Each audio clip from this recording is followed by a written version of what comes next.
Hello বন্ধুরা, আজ আমরা জেনে নেব দুর্গাপুজোর আসল ইতিহাস।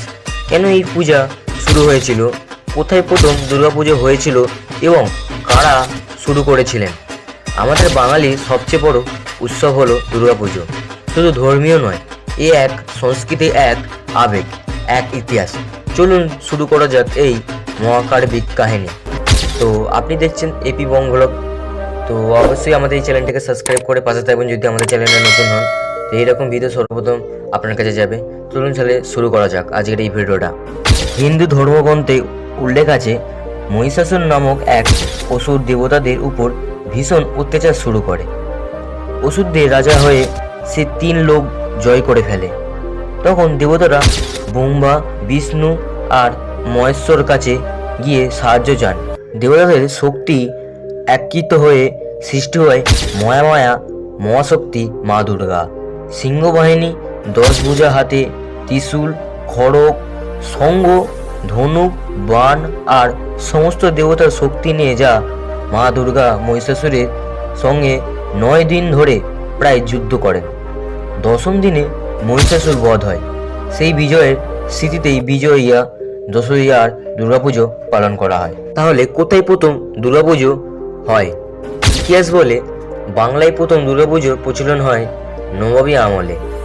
প্রাচীন তত্ত্ব অনুযায়ী নবাবী রাজা কংসনারায়ণ 1580 সালের দিকে প্রথম দুর্গাপুজো শুরু করেন জমিদার বাড়িতে। আরেক মতে নদিয়ার সুরবর্ণীর জমিদার রাজা কংসনারায়ণ ও পরনার জমিদার সুরেশ্বর রায় প্রথম আড়ঘর পূর্ণ দুর্গাপূজা করেন। জমিদারের এই পূজা ছিল মূলত প্রদর্শনী, ঐশ্বর্য আর রাজনীতির অংশ। এখানে হাজার হাজার টাকা খরচ হতো। বড় বড় জন্তু আর নৃত্য গীতির আয়োজন করাও হতো। ধীরে ধীরে যা বিস্তার হয়, 1700 ও 1800 শতক থেকে দুর্গাপুজো ছড়িয়ে পড়তে থাকে। বাংলার প্রতিটি রাজপরিবারে জমিদাররা প্রতিযোগিতা করে আরও বড় আকারে পূজা করতেন। কেউ সোনা মূর্তি বানাতেন, আবার কেউ রূপার অস্ত্র। এরপর ধীরে ধীরে বারোয়ারি পূজা শুরু হয়, মানে একদল সাধারণ মানুষ মিলে চাঁদা তুলে দুর্গাপুজো করতেন। এভাবেই দুর্গাপুজো কেবল রাজাদের আড়াল থেকে বেরিয়ে আসে এবং হয়ে ওঠে বাংলার সবার উৎসব। আধুনিক পূজা হিসাবে আজকের দিনে দুর্গাপুজো কেবল ধর্মীয় অনুষ্ঠান নয়, বরং এক মহোৎসব। বাংলার কলকাতা হোক বা ভারতের যে কোনো প্রান্তে, এমনকি বাংলাদেশ, নেপাল কিংবা বিদেশি থাকা বাঙালিরাও এখন দুর্গাপুজো পালন করেন। প্যান্ডেলের ছোঁয়া, আলো, শিল্প, সাংস্কৃতিক অনুষ্ঠান আর ভক্তির মিশনে দুর্গাপুজো এখন আনইউনেস্কোর ঐতিহ্যের স্বীকৃতি পেয়েছে। এটা শুধু পূজা নয়, বাঙালির আত্মার উৎসব। 20 শতকের শুরুতে প্যান্ডেলগুলো হয়ে ওঠে থিম ভিত্তিক, আলোকসজ্জা, পুঁথি, ভাস্কর্য অল মিলিয়ে পূজা এক নতুন রূপ পায়। প্রতিটি প্যান্ডেলে সমাজের বার্তা বহন করে, পরিবেশ, ইতিহাস, সাহিত্য, সংস্কৃতি। পূজা এখন শুধু ধর্মীয় নয়, শিল্পকলা, সংস্কৃতি ও বিনোদনের মিলন মেলা একটি। কুমোরটুলি শিল্প ও প্রতিমার ইতিহাস। কুমোরটুলির মুক্তশিল্পীরা দেবীর মূর্তিকে জীবন্ত রূপ দেন। প্রতিটি প্রতিমা স্থানীয় সংস্কৃতি ও সমাজের গল্প বর্ণনা করে। কুমোররা শুধু মূর্তি নয়, সামাজিক বার্তা ও আধ্যাত্মিক শিক্ষা দিয়ে থাকেন। তাদের শিল্পই আধুনিক পূজাকে আলাদা ও বৈচিত্র্যময় করে তোলে। কলকাতা ছাড়াও নিউ ইয়র্ক, লন্ডন, সিঙ্গাপুরে বাঙালিরা পূজা পালন করেন, এমনকি আমেরিকাতেও। বিদেশে পূজা মানে কমিউনিটি, সংস্কৃতি, সংস্কৃতির পরিচয় রক্ষা। স্থানীয় ভাষা ও আচার মিলিয়ে পূজা এক নতুন অভিজ্ঞতা দেয়। দুর্গাপূজা শেখায় অসভ্যের বিরুদ্ধে শুভ শক্তির জয়, নারীর শক্তি ও সাহসের গুরুত্ব, অহংকার ভাঙা ও নৈতিক শিক্ষা। প্রতিটি দিনের আচার ও রীতি আমাদের মানবিক মূল্যবোধ শেখায়। দেবীর বিভিন্ন রূপ মানব জীবনের মানসিক ও নৈতিক শিক্ষা বহন করে।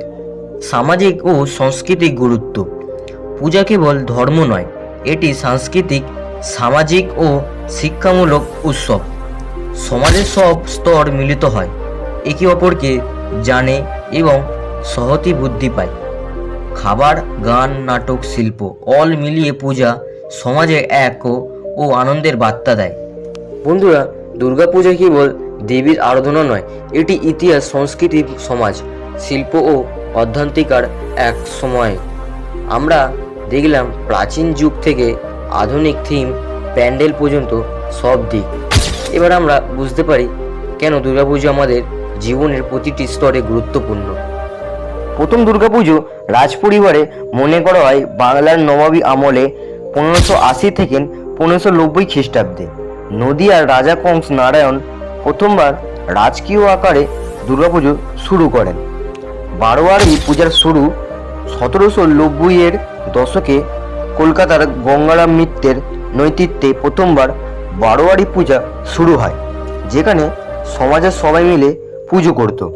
ব্রিটিশ আমলে দুর্গাপুজো, ইস্ট ইন্ডিয়া কোম্পানির আমলেও অনেক জমিদাররা দুর্গাপুজো আয়োজন করতেন। ব্রিটিশ অফিসাররা নিয়ন্ত্রণ পেয়ে এই পুজো আসতেন এবং শিকারি খেলা উপভোগ করতেন। স্বাধীনতা আন্দোলনের সময় পূজা, অনেক স্বাধীনতা সংগ্রামী দুর্গাপূজার সময় গোপনে বৈঠক করতেন। পূজা মণ্ডপ তখন শুধু ধর্ম নয়, জাতীয় চেতনার প্রতিকণ্ডও ছিল। প্রথম থিম পূজা 1910 সালে কলকাতায় প্রথমবার থিম ভিত্তিক পূজা শুরু হয় বলে জানা যায়। আজকের আধুনিক থিম পুজোর শেকড় সেই সময় থেকেই। বাংলাদেশে দুর্গাপুজো বর্তমানে পশ্চিমবঙ্গের পর সবচেয়ে বেশি দুর্গাপূজা হয় বাংলাদেশে। এটা একসময় নবাবী জমিদারি প্রথা থেকে শুরু হয়ে আজ গ্রামেগঞ্জে ছড়িয়ে পড়েছে। দুর্গাপুজো ও ইউনেস্কো সংস্কৃতি 2021 সালে কলকাতার দুর্গাপূজা ইউনেস্কোর ইন্টেগ্রেবল কালচারাল হেরিটেজ অফ হিউম্যানিটি তালিকায় অন্তর্ভুক্ত হয়। তাহলে বন্ধুরা, এটাই ছিল দুর্গাপুজোর আসল ইতিহাস।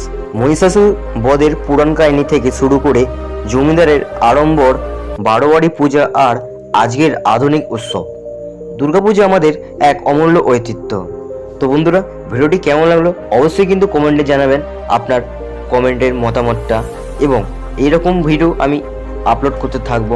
তো তার জন্য তোমরা যদি চ্যানেলে নিউ থাকো তাহলে অবশ্যই কিন্তু চ্যানেলটাকে সাবস্ক্রাইব করে রাখবে, তাহলে এইরকম ভিডিও সর্বপ্রথম তোমার কাছে যাবে।